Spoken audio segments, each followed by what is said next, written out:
বলেন ইয়াকুলু ইবনু আদম মালে মালে, মানব জাতি বলে আমার মাল, আমার বাড়ি, আমার ঘর, আমার টাকা। আল্লাহর নবী বলেন ওয়া ইন্না মালাহু মিন মালিহি সালাসুন, তোমার যত মাল আছে সমস্ত মালের মধ্যে তিনটে মাল তোমার। এক নম্বর মা আকালা ফা আফনা, তুমি যা পেটে খাবে শেষ করে ফেলবে। দুই নম্বর আউলা বিসাফ আবলা, তুমি যা পড়বে ছিঁড়ে ফেলবে, পুরাতন করে ফেলবে। তিন নম্বর আওয়াতাফাক্তানা, তুমি যে আল্লাহর রাস্তায় দেবে, আখিরাতের জন্য জমা করে ফেলবে।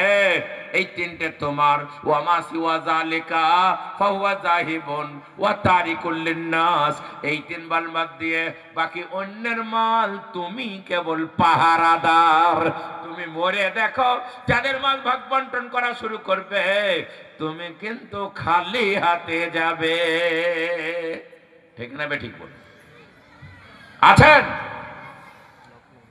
কোন